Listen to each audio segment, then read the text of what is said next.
Tuscany, in my opinion, is the land of the gifted people. Guido Monaco, Giorgio Vasari, Francesco Petrarca was born here. Perfect Tuscan city. Hey guys, welcome to Dramatically Expatic.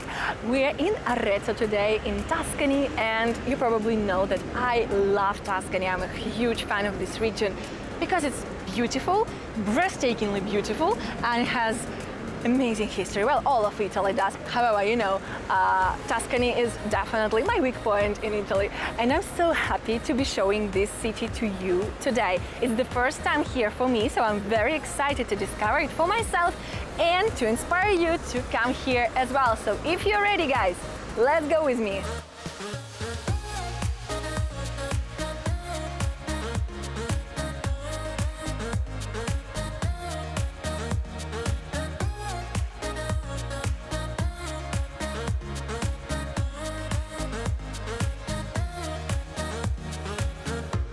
Guys, Tuscany, in my opinion, is the land of the gifted people. You should probably know that so many talented people, incredibly important for the history and art history, were born here, and this person is no exemption. Can you see this statue?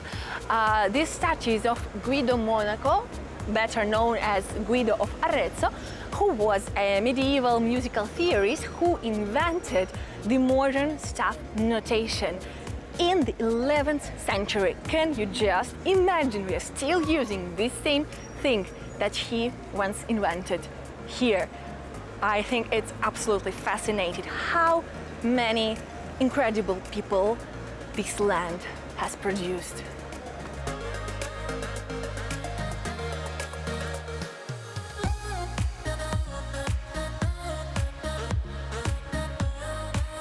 I would say that Arezzo somehow resembles Siena, but not really that much, because it's definitely very different.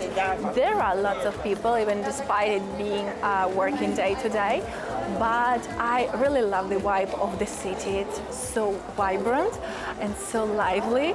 There are street musicians, there are people walking, people relaxing, people having coffee, and people rushing somewhere, and it seems absolutely perfect. Like a perfect Tuscan city.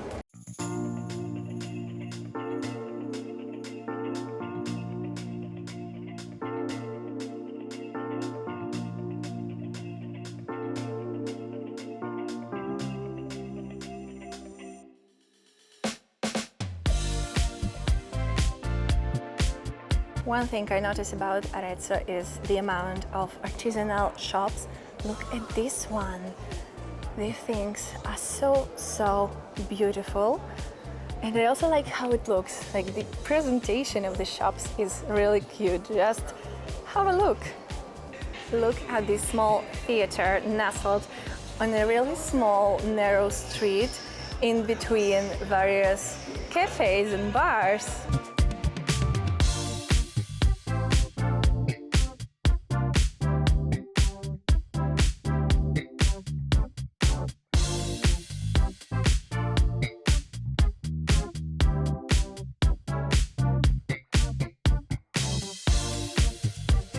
Now, I got to say that in this place, in Piazza Grande, Arezzo resembles Siena even more to me. However, it still has its own personality, and its personality is so strong that it shines incredibly. It shines brightly here. Look at these coat of arms, look at these buildings here.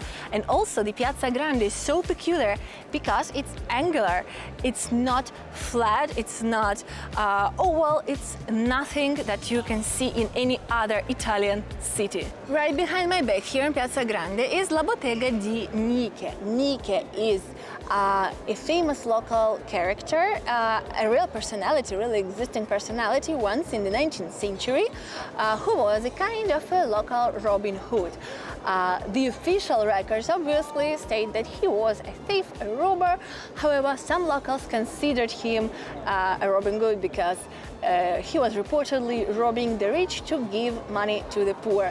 He has become a sort of a local legend also for his love to all the festivities and celebrations. One legend even says that once he's even dressed as a woman in order to go to the festival and not get caught by the police. And formerly there used to be this expression that you are worse than Nike, that Italian nonnas, grandmothers love to say to their grandchildren who misbehaved. I don't know if it still exists today, however, you can see he's commemorated in the names of the places, of cafes, and yeah, I think it's a lovely local legend, a lovely local story. Basically, it's not a legend, it's a real story, but yeah, a controversial character. You choose what to think of him, but still, this is one of the stories of Arezzo.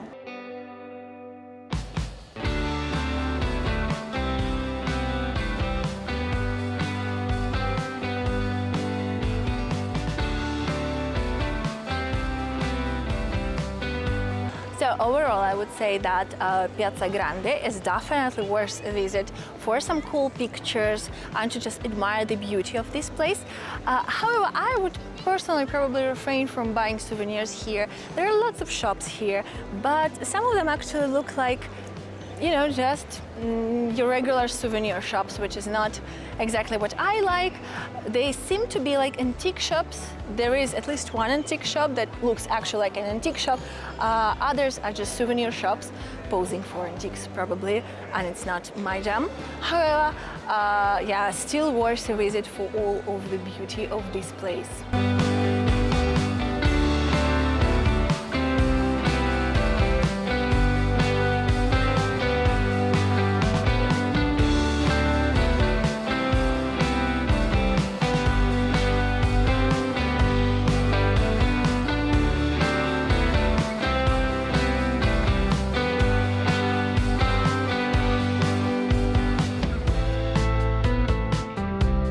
Another famous person born in Arezzo was Giorgio Vasari, which is an important Renaissance painter, and you might have seen his paintings in Florence because he was the one to work on the cupola of the Florence Cathedral of Santa Maria del Fiore. I will leave you a link up here to my vlog from Florence where I visited the place. A fun fact, during his work on the Last Judgment, he was actually assisted by a Bolognese painter, Lorenzo Sabatini, and since Vasari died before the completion of this work, the fresco was actually finished by another painter, Zuccari.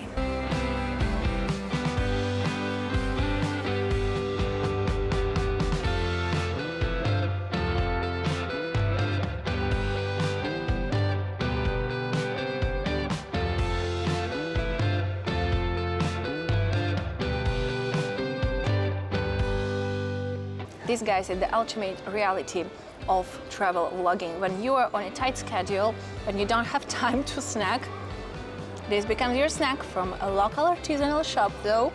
And yeah, you just happen to snack somewhere in the middle of the street, like literally sitting on the ancient stairs. But that's how I like it. I wouldn't have it any other way, honestly.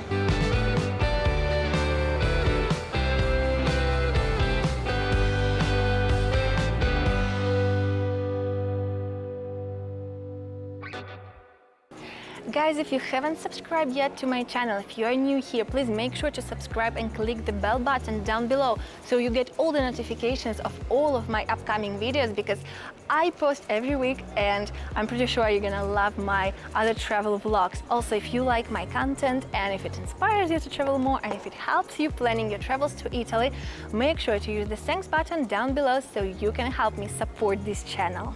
As a huge literature lover, guys, obviously I couldn't miss Arezzo because Francesco Petrarca was born here and I absolutely love his works. I think he's one of the greatest Italian poets and humanists and thinkers. And so yeah, this city is extremely important in this sense. There is the house of Petrarca located right here in the center of Arezzo, and of course, that was a must visit for me, a must-see place when visiting this city. However, despite Petrarca was born here, He hasn't lived his entire life here in Arezzo, and he actually spent his last years in Acqua Petrarca in Veneto, and I have a video from there. I will leave you a link up here. However, that vlog was in Italian. If you can speak Italian, perfect. If you still want to watch it, go watch it. I highly recommend it to you. But if you would like me to return there and film another vlog for you from Acqua Petrarca in English, please let me know so in the comments.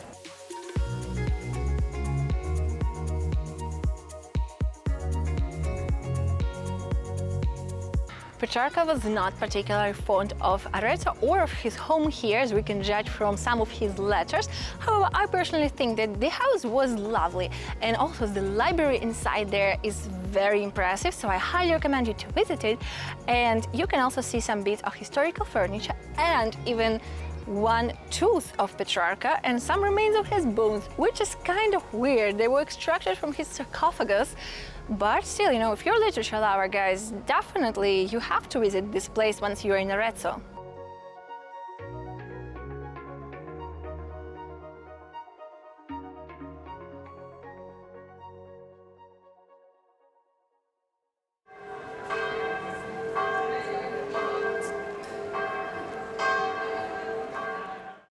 And that's it for today, guys. I hope that you enjoyed this vlog from Arezzo.